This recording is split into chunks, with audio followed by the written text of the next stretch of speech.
நீயா நானால இப்போ ரீசெண்டா ஒரு இது நடந்துட்டு இருந்துச்சு. என்ன அப்டின்னா, ஒரு ஹஸ்பண்ட் சொல்லிட்டு இருக்கிறாரு. அதான் பூமர் ஹஸ்பண்ட் அந்த ஷோ அது நடந்துட்டு இருந்துச்சு. இப்போ ஒரு ஒரு ஹஸ்பண்ட் சொல்றாங்க, "என்ன பூமரா பார்க்குறீங்க?" அப்படின்னு சொன்ன உடனே அந்த ஒய்ஃப் சொல்றா, "இந்த அவரு வந்து எப்பவுமே 4 மணிக்கு எந்திரிக்க சொல்லுவாரு. அவர் காலைல வந்து காஃபி குடுக்கணும் அப்படிலாம் எக்ஸ்பெக்ட் பண்ணுவாரு." அப்படின்னு சொல்லி ஒரு பூமர் அந்த மாதிரி போயிட்டு இருந்துச்சு. அப்போ கோபிநாத்தோட கொஸ்டின் வந்து, "இந்த தாட்ஸ் வந்து உங்களுக்கு எங்க இருந்து வந்துச்சு?" அப்படின்னு கேட்கும்போது, அது இந்த லெசனோட எனக்கு ரிலேட் ஆன மாரி தோணுச்சு. இப்போ உங்ககிட்ட ஒரு கொஸ்டின் என்னன்னா, இப்ப மேரேஜ் வேற எது கொஸ்டின் கேட்கல. மேரேஜ் அப்படின்ன உடனே உங்களோட எதிர்பார்ப்பு என்னவா இருந்திருக்கும்? இப்ப மேரேஜ் பண்ணாதவங்களுக்கு என்னவா இருக்கு? மேரேஜ் லைஃப்குள்ள போணும்னா நம்மளுக்கு இந்த இதெல்லாம் நடக்கும். இப்படிங்கிற மாதிரியான எதிர்பார்ப்பு என்னலாம் இருக்கு? தேங்க்யூப்பா. ஒண்ணு வந்து கப்புள் கோர்ஸ்ல வந்து என் ஃபோட்டோ, என் ஒய்ஃப் ஃபோட்டோ போட்டிருந்தாங்க. நான் உடனே இந்த ஃபோட்டோ சேஞ்ச் பண்ணுங்க அப்படின்னு சொன்னேன். ஏன்னா, இதெல்லாம் தில்லு தெனாட்டு வேணும். கப்புள் கோர்ஸ் நடத்திட்டு இருக்கோம். ஆனா, அங்க கப்புள்ஸ்குள்ள சண்டை. நான் என் ஒய்ஃப் கூட பேசி 1 வாரம் ஆச்சு. நாங்க பேசினது இல்ல. அப்போ நம்ம போஸ்ட் மட்டும் அப்படி போடக்கூடாது பார்த்தீங்களா? அது தப்பு.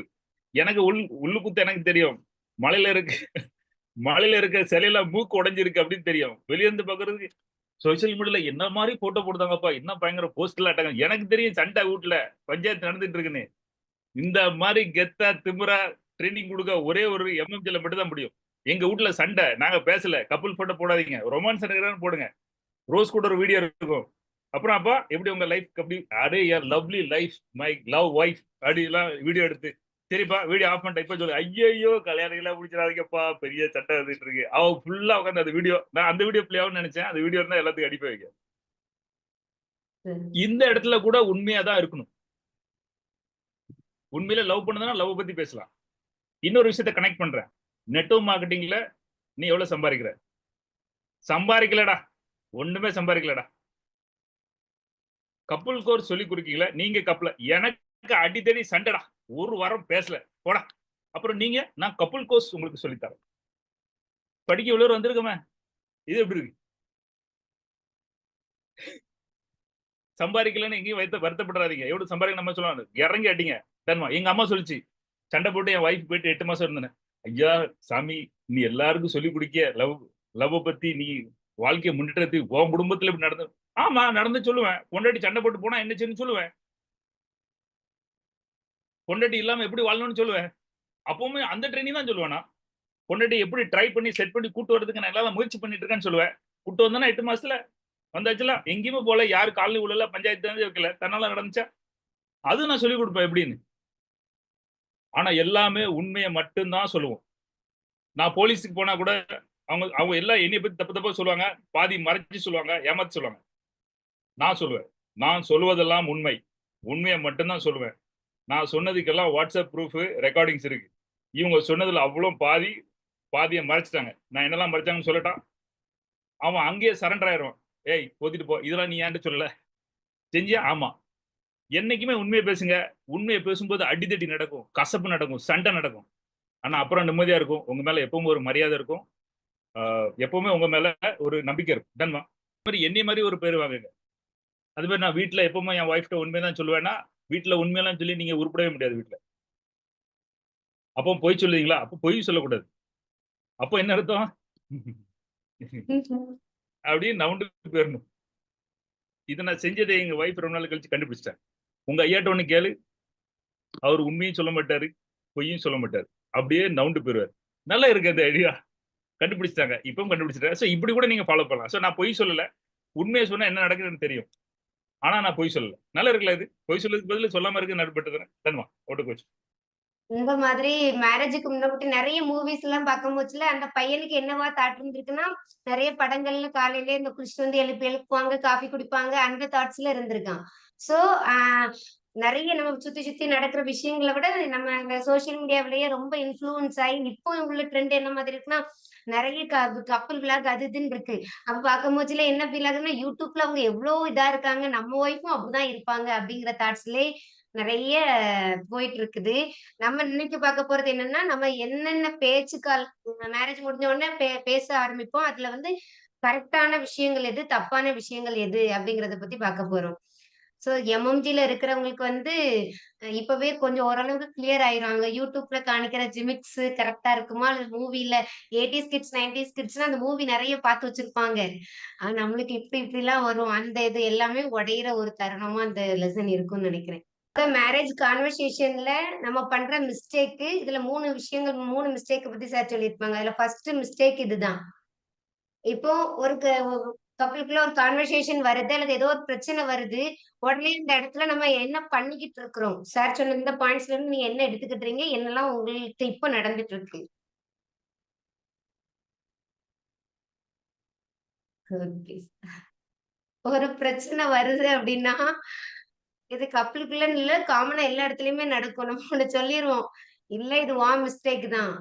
அதுல அங்கருந்து ஒண்ணு வரும். இல்ல இது உன் மிஸ்டேக் தான். இது இது ஒண்ணுதான் வந்து எ- அதாவது நம்ம இதுவரைக்கும் எப்படி படிச்சோம்னா மாமா சொல்லி கொடுப்பாங்க, அப்பா சொல்லி கொடுப்பாங்க, தாத்தா சொல்லி கொடுப்பாங்க, பாட்டி சொல்லி கொடுப்பாங்க. எது குடும்ப நடத்துறது. ஆனா முறைப்படி கிளாஸ் எங்கேயும் கிடையாது. அது இங்க எம்எம்ஜில இருக்கு.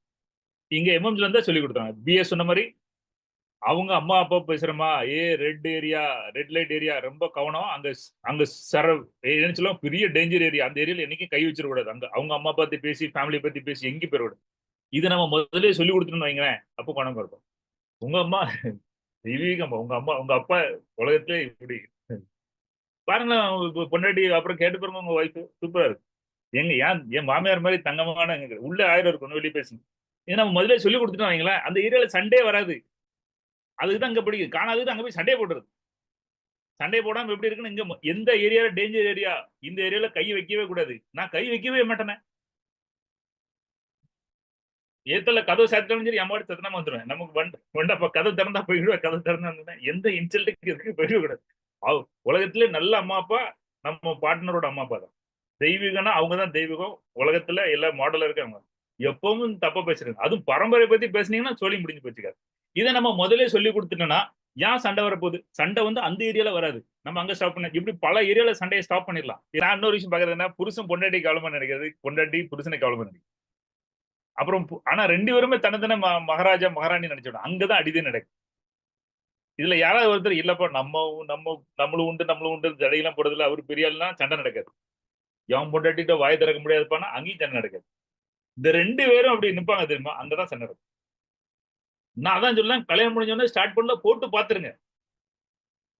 அப்புறம் முடிவு பண்ணிருங்க யாரு பெரிய ஆளு, யாரு சரண்டர் ஆகணும், எந்த இடத்துல டக்குன்னு அது கிளியர் ஆயிடும்.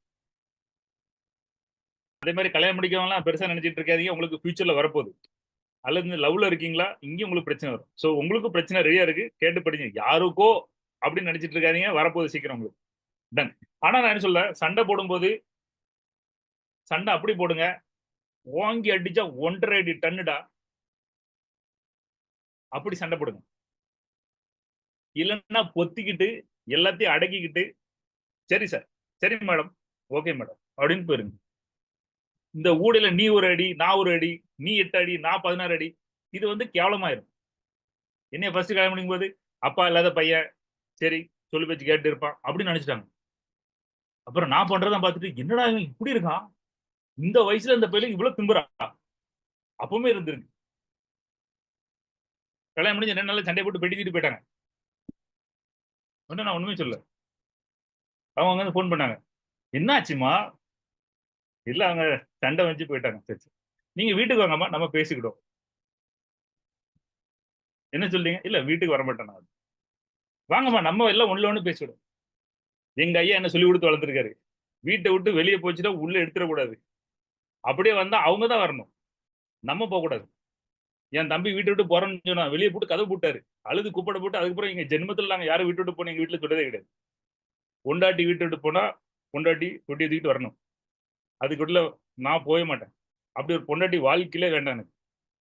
அது இன்னைக்கு வரைக்கும் 20 வருஷம் பண்ணிட்டு இருக்கேன். அந்த பொண்டாட்டி இந்த பொண்டாட்டி இல்ல. போச்சுன்னா திரும்ப தான் வந்துடணும். அப்புறம் அவங்க பார்த்தாங்க கல்யாண ஹால்ல எங்களுக்கு சண்டை. அந்த விஷயம் நான் இன்னொரு சொல்றேன். ஹால்ல சண்டை, அதோட எல்லாரும் போனவங்க யாரும் எங்க வீட்டுக்கு வரவே இல்லை. பொண்ணு பொடிக்கிட்டு வந்தா என்ன பண்றது? மாப்பிள்ள இந்த பையன் அப்பா இல்லாத பையன், சொல்லு பேச்சு கேட்டு நம்ம சொல்லுறது கேட்ப இருப்பானா, இவனை இவ்வளவு திமிரா இருக்கா, இந்த வயசுல இந்த பையனுக்கு இவ்வளவு திமிரா அப்படின்னு பேசுறாங்க.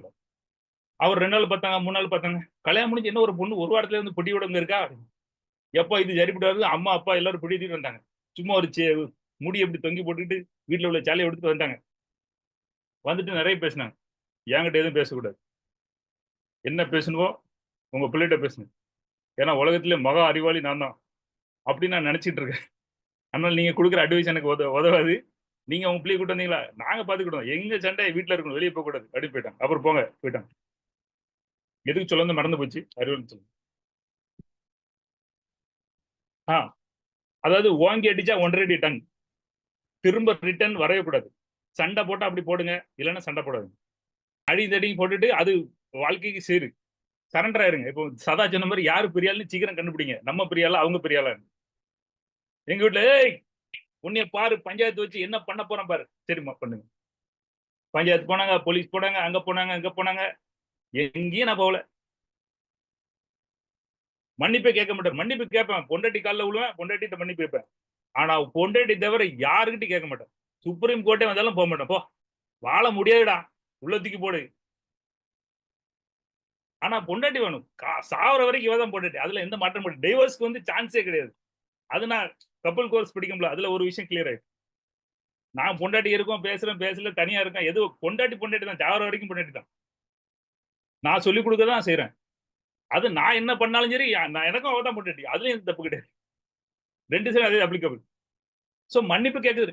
அந்த ஒரு அடி இப்ப சொல்லுங்க பாப்போம். உன்னை நான் பஞ்சாயத்து கூப்பிடுறேன் பாரு. சொல்லுங்க செகண்ட் டைம். இவன் எங்கேயும் வரமாட்டான். எங்க அம்மா அப்பா கூட்டாலும் வரமாட்டான். இவங்க அம்மா அப்பா கூட்டாலும் வரமாட்டான். ஊரு பஞ்சாயத்து கூப்பிட்டாலும் வரமாட்டான். போலீஸ் போனாலும் வரமாட்டான்.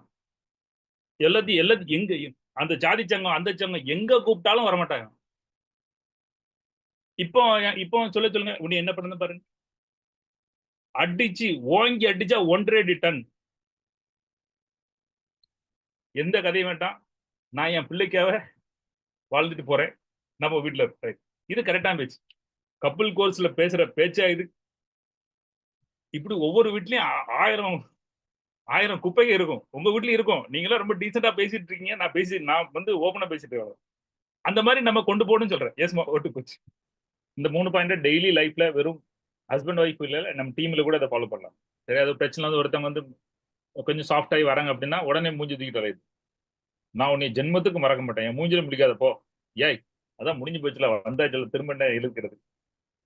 ஸோ முதல்ல வந்து 2 பேரும் கம்ப்ளைண்ட் பண்ணாங்கன்னா அந்த குடும்பம் நாசமா போச்சுப்போ. ஏன்னா 2 முட்டா பயிர்கள் இருக்கு. கம்ப்ளைண்ட் 2, அதுல யாரோ ஒருத்தர் ஓகே கோர்ட்ல இருக்கு, ரைட், ஓகே அப்படின்னு. 2வது வந்து யாரோ வந்தாங்கன்னா அக்செப்ட் பண்ணிக்கணும். நீங்க லாங் டேர்ம் ரிலேஷன்ஸ் பண்ண எல்லாருக்கும் பாத்தீங்கன்னா அந்த 2வது இருக்கும் அவங்க கிட்ட. Correct me if I am wrong. புருஷன் ஒருத்தர் சண்டை போட்டாங்க, பொண்டாட்டி சண்டை போட்டு யாரோ ஒருத்தர் பேசும்போது சரி போ அப்படின்னு விட்டுருவாங்க. அந்த மன்னிச்சது மட்டும்தான் இன்னைக்கு வரைக்கும் குடும்பம் நடத்திட்டு இருக்கு. மன்னிக்காதுங்க யாரும் இன்னைக்கு வரைக்கும் போயிருக்க முடியாது. 2வது ஸ்டெப் எல்லாரும் ஃபாலோ பண்ணிட்டு இருக்கோம். அதான் குடும்பத்தோட இருக்கும். கடைசியில அமைதியா இருந்தாங்க, அப்போ குடும்பத்தோட இருப்பாங்க. 3வது கதை அது வேற. இன்னொரு விஷயம் இதுக்கு முன்னாடி நம்ம அந்த லெசன்ல பார்த்தது வந்து யாராவது கோவமா இருக்காங்கன்னா அவங்கள அவாய்ட் பண்ணாதீங்க. என்னாச்சுமா, என்ன கோவம், ஏன் சொல்லி என்கிட்ட கேளுங்க. நீங்க கோவமா இருக்கும்போது அவாய்ட் பண்ணுங்க, இன்னும் கோவம் நிறைய வரும். நான் எவ்வளவு கோவமா இருக்கேன், நீ கண்டுக்க மாட்டேங்காங்க அப்படின்னு இன்னும் கொஞ்சம் கோவம் வரும். அதனால அதை சரி பண்ணது வழி பண்ணுங்க. நம்ம வேற ஒருத்தம் கிடையாது. போல நீ கோவமா இருந்தா நமக்கு என்ன இருக்கும். வீட்டுல திரும்ப நம்ம அங்கதான் குப்பை கொட்டணும். சரி, சாரி, நம்ம வாழணும். அதனால அதை எப்படி சரி பண்ண முடியும் பாருங்க. ஏசுமா ஓட்டு போச்சு.